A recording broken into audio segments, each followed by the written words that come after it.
आजचा आपला विषय आहे मॅट्रिमोनी ॲपवरून खरंच लग्न होतात का, किंवा हे ॲप सेफ आहेत का, किंवा तुम्ही ऑलरेडी यावर असाल किंवा ओपन करणार असाल तर कोणती काळजी घ्यायला हवी. So let's get started. So मंडळी, आजच्या काळात सर्व गोष्टी ऑनलाईन झाल्यात.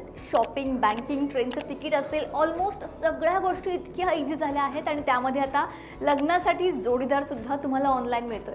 असे अनेक ॲप्स आहेत जिथे तुम्हाला जसा हवा तसा योग्य जोडीदार शोधायला हे ॲप्स मदत करतात. तर मग प्रश्न असा येतो की खरंच यामध्ये लग्न जमतात का, की फक्त हा टाइमपास आहे? तर त्याचं उत्तर आहे हो, यावरून लग्न जमतात. सो हे ॲप वापरताना नेमकी तुम्ही कोणती काळजी घ्यायला हवी सांगते.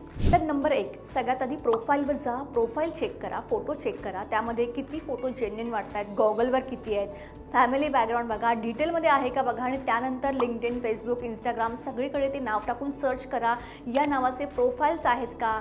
आणि आपण जर सर्च करायचं म्हटलं तर आपण कसं पण करू शकतो. थोडा स्मार्टनेस वापरला तर आपण सगळी इन्फॉर्मेशन काढू शकतो, तर ते आधी करा. नंबर 2, आपली वैयक्तिक माहिती समोरच्याला देऊ नका. म्हणजे तुमचा पत्ता, कामाचं ठिकाण, तुमची सॅलरी, फॅमिली याबद्दल कोणतीच माहिती लगेच देऊ नका. तर नंबर 3, जर तुम्हाला भेटायचं असेल तर पब्लिक प्लेसमध्ये भेटा. जसं की मॉल असेल, कॉफी शॉप असेल. आणि भेटायला जाताना किमान एकाला तरी कळवा, फॅमिली असेल किंवा फ्रेंड्समध्ये कोणाला तरी, फॉर सेफ्टी.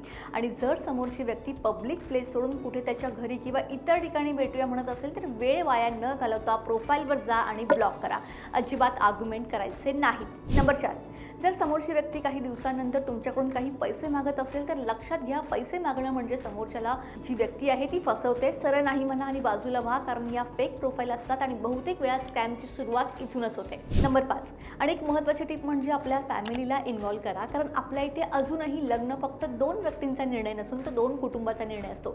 सो तुम्ही एखाद्या रिलेशनमध्ये सिरियस व्हायच्या आधीच घरच्यांना सांगा, त्यांचं ओपिनियन घ्या आणि सगळ्या गोष्टी जर जुळून येत असतील तर फॅमिलीची ओळख करून द्या. सो लग्नासाठी हे जे मॅट्रिमोनी ॲप आहे ते जरूर वापरा, पण थोडं स्मार्ट राहून. कारण जग बदलतंय, लाईफस्टाईल बदलते, लोकांकडे वेळ नाही आहे. सो मॅट्रिमोनी ॲप हा एक चांगला ऑप्शन आहे, पण धोके हे प्रत्येक गोष्टीत असतात. सो थोडं लॉजिक वापरून व्यवस्थित हे ॲप यूज केले तर हा एक चांगला पर्याय ठरू शकतो.